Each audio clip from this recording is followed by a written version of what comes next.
Hi, I'm Benjamin. Welcome to my podcast called Talking Bollocks. That's right. You, the listener, get to decide if it's TB or not TB.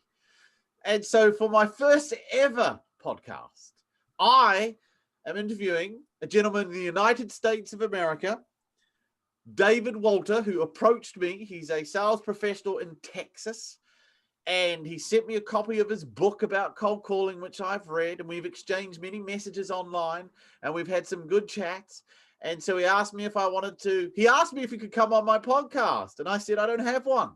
So we thought, bollocks, let's make one up and see how it goes. So we're gonna keep this to about half an hour, folks. And it's going to be different for me because I'm used to being on the other side, being interviewed, not doing interviewing. So bear with me on the first occasion of this event. But I'm going to introduce you to David Walter.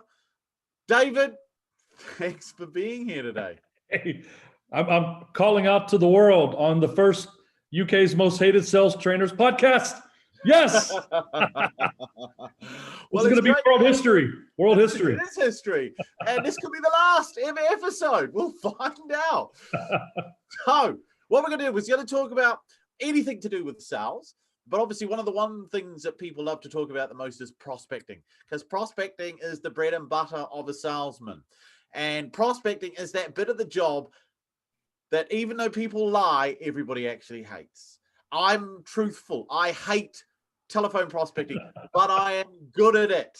Yeah. And I'm fortunate now, though, after years of prospecting, I don't have to do a heck of a lot of it because a lot of business comes directly to me, but I still do it with my clients. So we're going to talk to David about his book. I'm going to hold it up here. This is what the book's called. It's called The $1 Million Rebuttal. Oh, you should be able to see his name. See? We'll get the video guy to edit that. So that is the book. And we're going to discuss some of his concepts and his thoughts, get his feelings on telephone prospecting. I'll share some of my nuggets. And at the end of this half an hour, you'll decide if it has been TB or not. So David, why don't you give us a little bit of a backdrop as to how you got into sales and how is it that journey took you to write a book? Well, I got into sales early on because people question, can you teach a salesman or are they born? Right? You teach them or are they born? And I think most of them are born and some can be taught. But one of the things you need is persistence. Yeah. Without persistence, you're not going to have it. And I believe that I had a power of visualizing the things I wanted. You know, as a kid, I wanted Star Wars toys. And so my parents didn't give me anything. I had to work for it. So I'd have to go wash cars and mow yards and do stuff. And to do that, I had to go knock on doors and ask people if I could mow your yard because I wanted something. And that's the key. I think you really have to want something. I remember in one of the books I read, the guy had salespeople that would start to get comfortable with where they were. Yeah. He wanted to spur them on. And so he would buy them a new car, like a better car. They had a Honda. He would get them a Mercedes. And then once they had a Mercedes, suddenly the house didn't fit with the Mercedes. So they had a new vision of what they wanted and had to work harder. But for me, that was it. Really, to get into cold calling, though, it goes back to when I was in college. Yeah. A bank was actually there recruiting for people to solicit credit cards. Okay. And so I thought, well, because you said, to your point, people hate cold calling. People who've never done it know that it's terrible. It's like the boiler room, all those things that people think about it, the most hated thing in the world. And so people hang up and they berate cold callers in movies and get off my phone. But I thought, hey, it's a bank, so it can't be that bad. They have all the money in the world. So I went to work there, but I had been in sales, like in retail, sales, stuff like that. And the biggest thing for me, what got me into sales, is How to Win Friends and Influence People. I read that book. I read that book and I knew I wanted to be a salesman. Right. Okay. Very good. And so what is it about selling then that gets you up every day to go out and do it still to this day? It's the sales is challenged because it's a battle between minds of humans. And one of the hardest things to get someone to do in this world is to change. Yeah.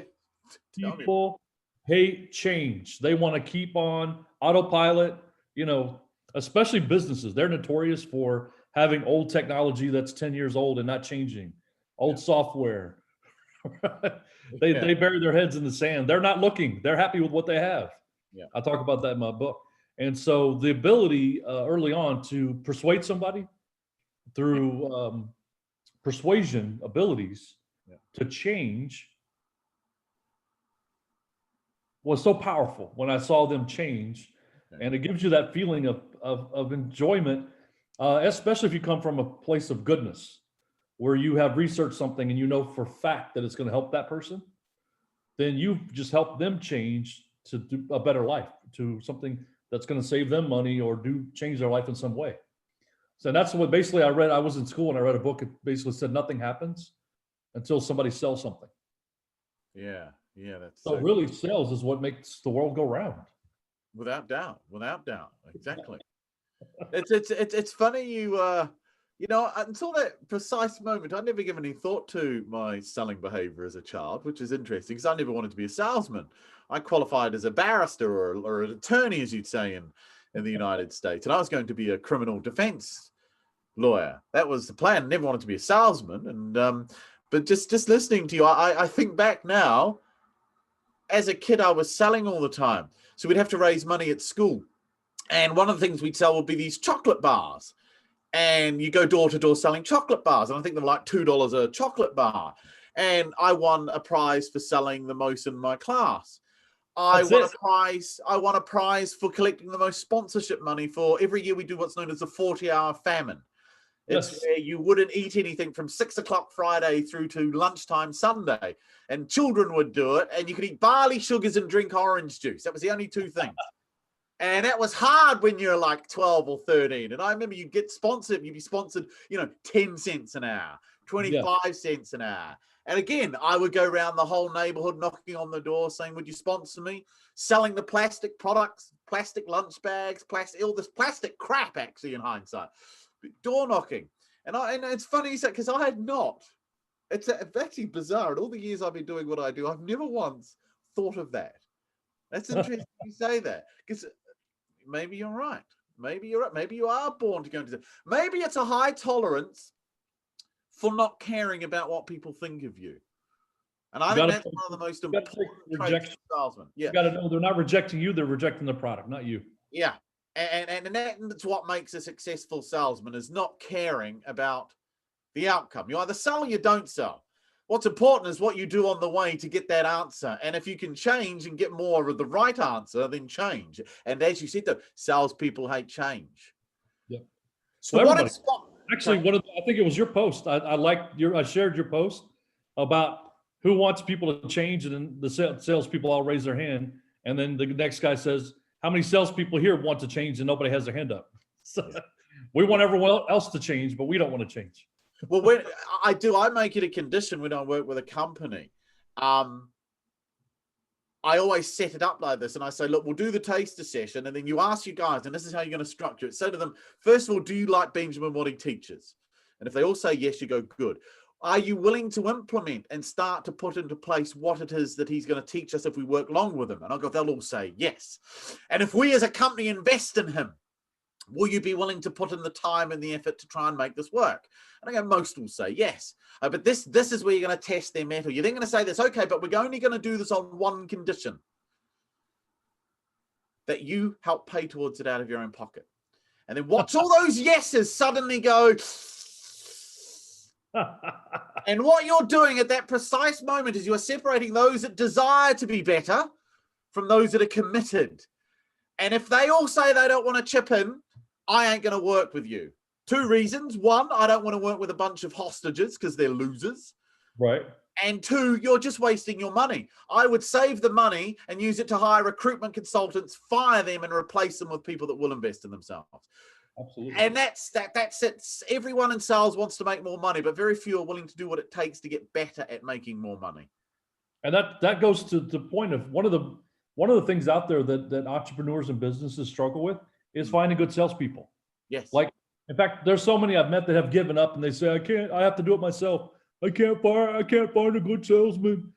But to your point, 2 points you just made there is one, George Lucas, he became a director in his teenage years by breaking into, I think it was Universal Studios, and hanging out and watching them. And he was there a fixture so often, directors would bring him on the set.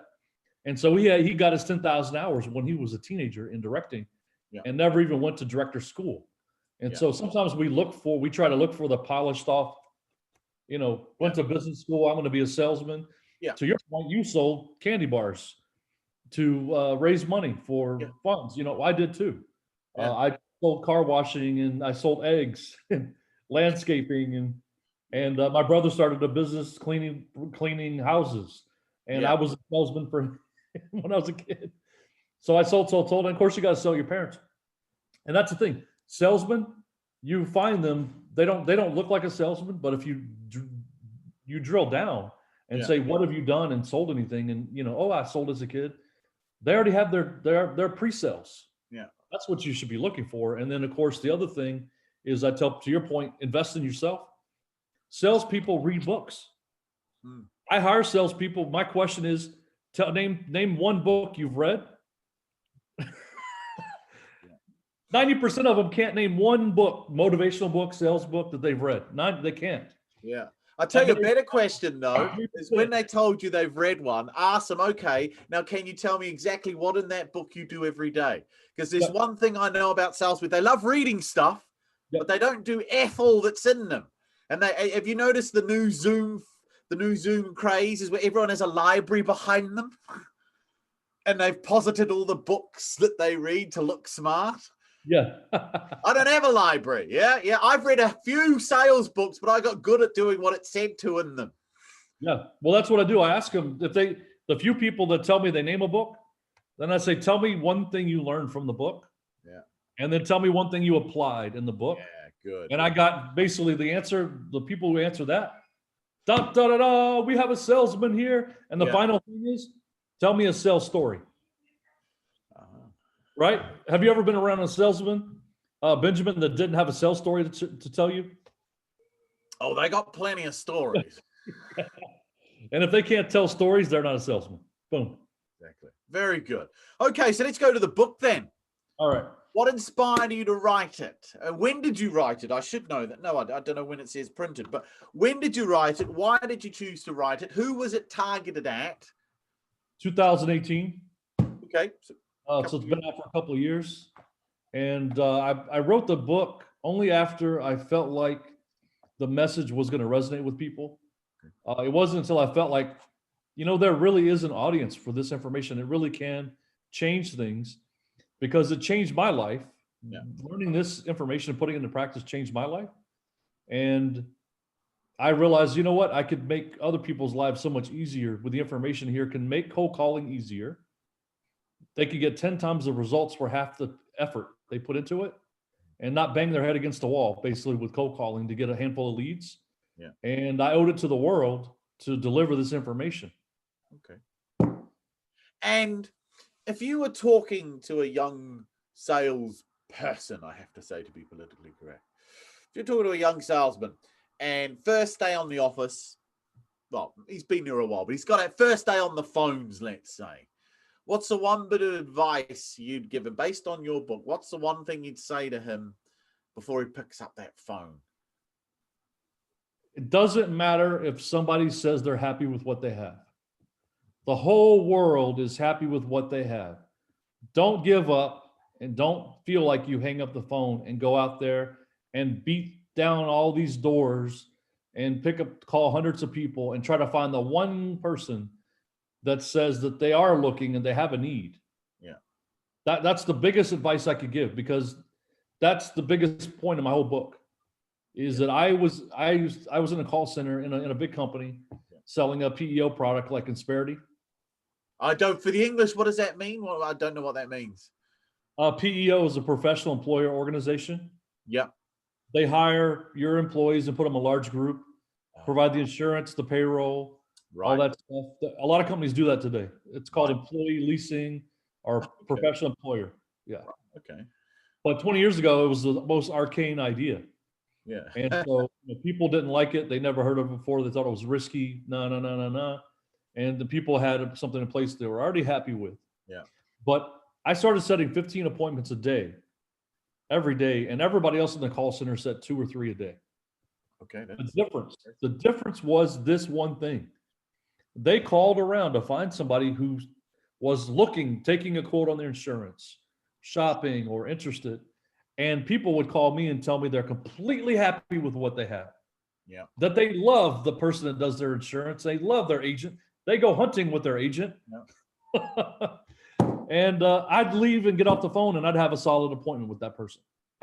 Because I knew that just because they're happy does not mean they don't know there's something better out there. And if there's something better out there, if they're a rational person, they would at least want to know about that one thing better, no matter how happy they are.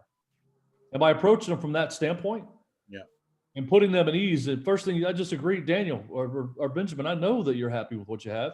And I do something I call aggressively agreeing, which is out of the 7 habits of highly effective people. Yeah. If we're talking and I don't feel that you're listening to me when I tell you that I'm happy with what I have, Benjamin, then I'm going to shut down and not listen to you.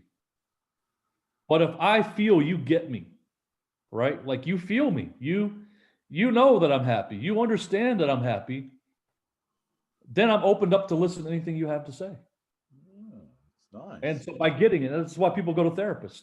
They want to be heard and learn, not argued with. And so I get you, man. I get you that you got your agent, you're dealing with a friend. Yeah. Why would you switch to anybody else? He gives you the friend special. Yeah. And then you can call them and and I talk, when I would train my people, they would think that I'm talking people out of buying from me. Right? But no, I'm putting them at ease. Yeah. I call it glass half empty, glass half full. Yeah. You talk their way for a bit. You go their way. It's like fishing, and when you let the fish nibble the line, you let them go with it for a bit. That's what I'm doing. I'm letting them run with it, and they feel like they're going to get me, convince me that they're not going to have to buy from me or do anything. I let them run with that for a bit. Yeah. It's only after I get the hook in them, and I let them know, you're not happy. You're not going to change. I can't change you, Benjamin. We go through this whole, thing. I can't change. You're happy, blah, blah, blah. And it's almost like, it's like Columbo and like I'm leaving. I'm like, oh yeah. One other thing. Yeah. Before I go, you have an open mind though, right? I mean, you're open-minded. You're not going to change, but I mean, if there was something out there that was like, would double your benefits and lower your prices and make your wife happy and the kids were happy all of a sudden and just made buttered everybody's bread, you'd want it. And I would you'd want to at least know about it, right? Like you'd want to hear about that, wouldn't you? And then boom, wow. They'd say, well, yeah, I guess so. I just want that yes. And sometimes it's a hem and a haw. Yeah, they say yeah, This maybe is a good omen for the podcast, because literally 2 hours ago, I was talking to the owner, or the managing director, as we say over here, of a company. He's literally just 20 minutes ago booked and paid to send one of his guys on my boot camp at the end of the month. And literally, I used the strip lining fly fishing example of why his sales guy is probably not working. Literally said, and he's a fly fisher, and he got it straight away. And that's exactly it. That's what they do. They just leap all over the prospect, and they don't give them a chance to, as you say, nibble on the food, feel safe with it. And so I said, one of the things you've got to teach him is how to strip line through questions. And he said, that's what he needs. And so he literally just paid to send him on. And I can't believe it, but literally 2 hours ago, he used the very same analogy. So that's great. So let me ask you this then. You're currently a sales trainer, or are you got your own business? Or what do you do for an everyday? Yeah. What is your everyday job? I train people on cold calling. I have the cold calling academy. So I sell the book, and I have a funnel where they can go buy, get a bunch of goodies. Yeah. And then eventually I hope that they'll engage with my cold call training. It's all the videos, and I jump on calls with them as well to get them, burning the phones up. Okay. More appointments. And this is across the United States, I guess, because it's a phone-based business. You can do it from anywhere, right? Around the world. Yeah. It's around the world. It's around the world. That's brilliant. And so let me ask you this thing, because I love this. What excuses do salespeople, or do you hear that they give for not being able or not wanting to prospect? No one will say they don't want to prospect. There's always excuses for why they can't. What are the top excuses that you are used to hearing from It's a bad area. It's a bad area. Yeah. It's a bad area. You know, it's tough. Yeah. Yeah. I used to be a salesman. You know, it's a tough racket. Yeah. Yeah. Yeah. It's a bad area. And my friend used to say, it's not a bad area. There's a bum in the area. There's a bum in the area. It makes the area bad. It's perception. The other thing is, they get a bunch of no's. What people do on the phone is they try to create a trend. And a trend doesn't happen in one day. A trend doesn't happen in a week. A trend that happens over months. But you get in this, you got like 5 no's. Yeah. Oh, this is trending bad. This is trending bad. This is a bad time to call, right? Have you heard that one? Yeah, I have heard it's a bad Yeah, time. oh, you got to call in the morning, or you have to call on Tuesdays, and this is a Monday. And you can't call on Friday or whatever. But you can call anytime. And sometimes, actually, one of my friends that has a cold calling book said that the best time to call is Christmas time. And I thought I was the only one that knew that. Because if somebody's at the office, you know, a week before Christmas, they have a problem. Yeah, this is true. This is true. England closes down, it seems, for Christmas. Literally, it's call me in the new year. It doesn't matter what it is. It's like everything has to be done by Christmas. Like, why? It's 2 days. Yeah. Apparently, it's this pivot point. Yeah, it is fascinating. The data's another one. They love blaming the data. The data sucks. The contacts are wrong. It's like, well, your job is to get another name. It's not hard to get another name. If you phone the company and the president is changed, it's not hard to get the name of the new president. So they always blame the data. Well, now that's one thing where I agree with them. I agree with them because companies don't invest in good data. They invest in poor garbage. Data is garbage in, garbage out. Yeah. They buy poor data, don't qualify it, throw it to the salesman, waste their time. I mean, in fact, I'll tell you, I trained a call center in Plano, Texas. Yeah. And I trained them on rebuttals, and I trained them on pitches and motivation and the subconscious mind and mantras and everything. And we got on the phone, and they were my killers. Yeah. Well, they didn't get any contacts, and they didn't do nothing for like 8 hours. And so I pulled them off the phone. I said, that ain't working. Yeah. You have a bunk list. And so there I agreed with the sales. In fact, they've been telling them they have bad lists. And I was as the expert there to verify they had a bad list. So the area may not be bad, but your list could be bad. And it wasn't qualified. It was garbage. And so we sat there, and I got 2 managers. I got all the people, and I helped them. We called and qualified the data, right? And that's what I teach in my book. That's one thing that sets you up for massive success. Yeah. Because when I call in, if I don't know the name of the person I'm calling for, my chance of success goes down almost by 90%. So you don't see, that's interesting, because if I phone companies, even if I don't know the name, and what I'll do is I'll make up a name. And I'll say, go speak with Richard, thanks. Yeah. And I'll say, Richard who? I'll go, Wilson. They go, there is no Richard Wilson. I go, I think you'll find there is. Yeah. And they'll go, there isn't. I go, yes, he's your managing director. And when you do that, they blur it out. No, our managing director is Peter Wilson or whatever. They actually correct you. Now I got the name. Very subtle. I just or I always Google. You can always Google. So this is why I don't buy the data thing. You stick in a company name and put CEO or president. Yeah, I believe what you're saying is true, but that's a good technique when you're qualifying and you're not trying to get to that person, right? Because if you then got the name. Yeah. I admit you got to have a base of data. I give you that. They've got to have a base level. But most salesmen I've met still use the base level as an excuse. They say, well, it's not good enough. Some of the contacts are wrong. Well, of course it's going to be wrong. In fact, we'd be billionaires, the 2 of us, if we figured out the data problem. Calls for Richard. Hey, get Richard on the phone. And I tell people, that's how you do it. Get Richard on the phone. Get Richard on the phone. And the more confidence you have when you say it, they believe it. They're like, hold on, And the good one I like to use is reverse psychology. Yes.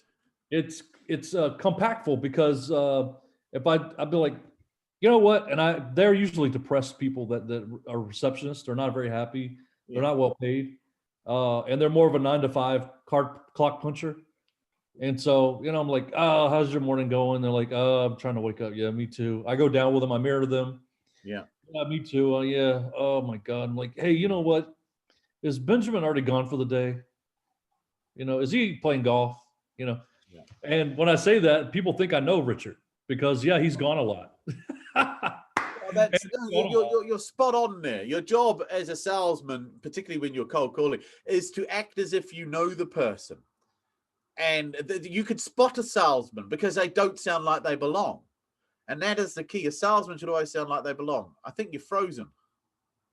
I think he's frozen. I don't know if this is going to make it into the recording. You're back. Yeah. You froze for a second there. The internet saw I was giving out some big secrets, so they froze me. The world doesn't want the people listening to get these secrets. This is it. So I was saying, a salesman can always be spotted because they don't sound like they belong. And the key to a salesman is to sound, if you're phoning the president of a company, you have to sound like another president. And a president talks a certain way and has a certain thing. And he acts familiar. He doesn't say, "Is Mr. Smith there?" And he's not rude, but he is assertive. Can you put me through to David? Thanks. Tell him it's Benjamin. Or will he know what it's about? He'd bloody well better. I don't call him for fun, Yeah. And then they put you through. Yeah. And then, and that's how I do it. I act like I belong. Well better. Yeah. Always. He bloody well better. Yeah. And you always get, it's a guaranteed 99%. You get this nervous laughter from the gatekeeper. Okay. One moment. They can't come back with well, what's it about? Or will he know who's calling? It's like, I think he knows my boss. I'm not going to make this call. I'm going to let my boss decide if he talks to this guy. And that's all I got to do. I don't want the gatekeeper stopping me. I don't care if she phones through and he says, "I don't know anyone called Benjamin. Find out what it's about." I've still won. I've got past the gatekeeper. That's what it's about. Very good. So I'm conscious of time, and I know we're going to stick to 30 minutes, but we can do some editing. So let me ask you this. Where do you see yourself then? You're in sales. You've been doing this a long time. 5 years from now, where do you see yourself and what do you see yourself doing? I see myself in Cancun on the beach and watching people sign up for my class, rolling in thousands every minute. Well, it's an admirable dream. Yeah. Wow, that's awesome. I love that. Yeah. And so, okay. And so any tips? What would be, okay, we've given you, what would you say to the guy on his first day of picking up the phone? What would you say to anyone? Now, very few people are thinking about getting to sales. They just end up in it because they need a job. So what would you say to somebody that's just needed a job and they're now in their first sales role? What would you say to them? Because most will not last the journey. And a lot that do stay in it are pretty average. And they don't have 5 or 10 years of experience. They have the same year over and over again. So what would you say to someone right at the beginning of their career right now? I would say to visualize the end. Keep the end in mind. Right. 7 Habits, one of my best favorite books of all time. 7 Habits of Highly Effective People. Visualize your goal. Yeah. Have a goal of a number of sales you want to make, a number of appointments, and even think of it in terms of appointments, sales calls, follow-up calls, close deals, right? And think of it in, a wide, like a pyramid that starts with appointments and goes all the way down. And what's your end goal? How many sales you want to make depends on how many appointments. So you've only had 50 appointments. Well, then you have a smaller end of sales, right? If you want 50 sales, well, you're going to have 200 or 300 calls or 1,000 calls. It just depends on your product. But if you think with the end in mind, you can actually visualize all that. And then you just have to visualize your goal. I believe in the subconscious mind and the power of the subconscious mind. And I believe in visualizing in the morning, at night, having a mantra during the day when I'm calling, mantra. Yeah. When I play golf, I have a mantra. I say I'm a trebuchet. A trebuchet. For those of you who don't know what a trebuchet is, Google it, but it's a really cool instrument. Yeah. A weapon, I should say. My arms and the golf club, it's just a trebuchet. And so I get the idea of my humanness out of the picture. Yeah. I'm not a human. I met a salesman that his mantra was, "I'm a robot." I'm a robot. I'm not a human. I'm a robot. I'm just going to keep going and keep going and keep going. I'm a robot. But what my mantra was that I'm going to set 15 appointments a day. I'm going to set 15 appointments a day and visualize that, and your subconscious mind will find a way to do it. It'll find the strength, it'll find the knowledge, the wisdom to propel you forward. That's good. My advice. That would be your advice. Mine would be nothing lasts forever. Prospecting, because that's what you're going to have to get good at. If you stick with the same company and you're good at it, within 2 to 3 years, you'll never have to make another prospecting call ever again. And a lot of salespeople, because they quit too soon and they look for another job, there's got to be a job that's got to be easier than this in sales, one where you don't have to prospect. But every sales job you start, you have to prospect. And if you keep chopping and changing, you keep elongating the life of prospecting. A good salesman, and you know, there's a rule of life. The better you get at something, the less you have to do of it. The better you get at prospecting, the less I do very little for myself now.